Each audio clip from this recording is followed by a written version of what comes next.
নমস্কার, welcome back to magic moment at Rinki's ওয়ার্ল্ডের আরেকটা ব্লগে আপনাদেরকে অনেক অনেক স্বাগত। আচ্ছা, মুম্বাই তো এসে গেছি, বিয়ের ব্লগও শেয়ার করেছি, কিন্তু এখনও ওই পার্টটা পুরোটা কমপ্লিট হয়নি।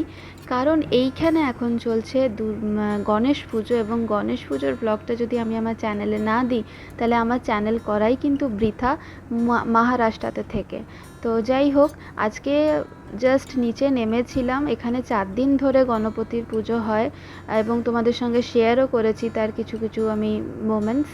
তো আজকে জাস্ট নিচে নেমেছিলাম ওয়াক করতে। আজকে এখানে ভাসান গণপতির।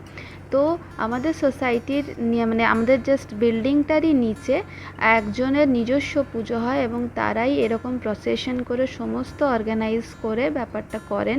এবং এত এত ভালো এনাদের, এখনই দেখে জাস্ট বোঝা যাচ্ছে সেট আপটা জাস্ট দেখো যে কি ভালো, মানে একটা প্রোগ্রাম হতে চলেছে। আজকে গণপতির ভাসান দেখতে যাব।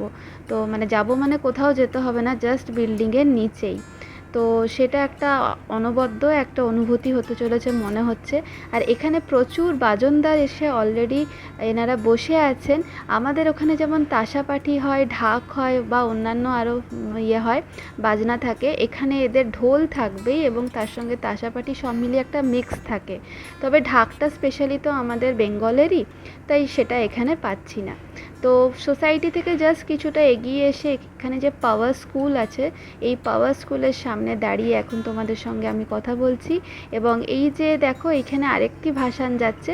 এখানে যেটা দেখলাম, সবারই নিজের ছোট ছোট পুজো, সবাই নিজেরা ছোট ছোট গণপতি নিজেদের বাড়িতে এনে এই সময় ঠাকুরের পুজো করেন। যার যেমন সামর্থ্য সে সেইভাবে করে এবং সবটি কিন্তু খুব সুন্দরভাবে, খুব আনন্দের সঙ্গে তারা করে। এবং সত্যিকারের ওই সময় যেন একটা আলাদাই পরিবেশ থাকে, আকাশে বাতাসে একটা আনন্দের ছোঁয়া পাওয়া যায়। তো আমি জাস্ট দাঁড়িয়ে পরে দেখছিলাম। এবারে চলো রাতের অনুষ্ঠানের দিকে যাই। এইখানে আমাদের সোসাইটির ভেতরেই পুজো হয় এবং একটি ছোট্ট মিনি বাস করেছে, আর এখানে এখন ঠাকুরের আরতি চলছে।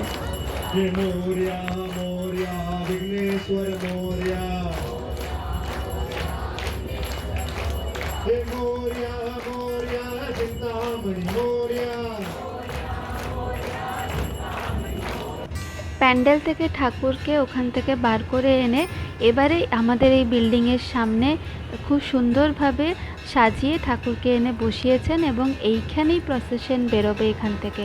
তো এই জায়গাটা দেখো, ভীষণ ভীষণ ভালো, মানে সামনে দাঁড়িয়ে যে এত ভালো অনুভূতি হয়েছিল, মানে কি বলবো, অসাধারণ লেগেছিল। সবাই দেখো।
মানুষ যে এই মুহূর্তে কতটা খুশি এবং কতটা সুন্দরভাবে তারা ঠাকুরকে বিসর্জন দিতে যাচ্ছেন, কতটা আনন্দের সঙ্গে, এবং নিজেদের কালচারকে কেউ ছাড়েনি, যেটা এখানে এসে ভীষণ ভালো লাগছে।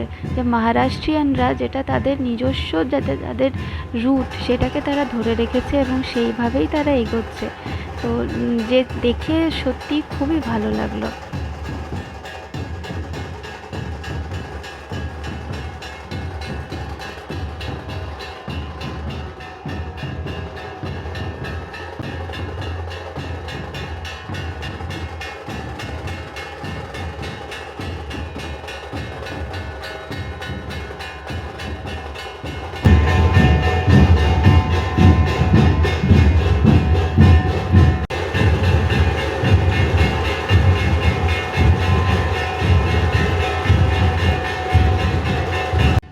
চলো তাহলে ব্লগটা শেষের দিকেই চলে এলো। প্রথম বছর বিয়ের পর গণপতি পুজো সবাই মিলে নতুন ফ্যামিলির সঙ্গে আমরা সেলিব্রেট করলাম এবং নতুন জায়গাতে সেলিব্রেট করলাম, যেটা সবচেয়ে বড় কথা। তো সবার সঙ্গে আমি আমার নিজের অনুভূতি শেয়ার করলাম। সবাই জানিও যে কেমন লাগলো তোমাদের এই ব্লগ, তোমরা কী ধরনের ব্লগ দেখতে চাও বা কোনটা স্পেসিফিক আরও ভালো করে দেখতে চাও সেটাও আমাকে কমেন্টে জানাতে পারো। এইখানে আমি দাঁড়িয়ে সত্যি আমার জায়গা থেকে তো খুবই মিস করছি, কিন্তু তা হলেও এখানকার মানুষেরও ভালোবাসায় আমার নতুন জীবনও খুব ভালোভাবে চলছে। তাই সবাইকে জানাই অনেক অনেক অভিনন্দন। সবাই খুব ভালো থাকবেন, সবাইকে নিয়ে ভালো থাকবেন। আবার দেখা হবে পরের ব্লগে, কমেন্ট করবেন। টাটা।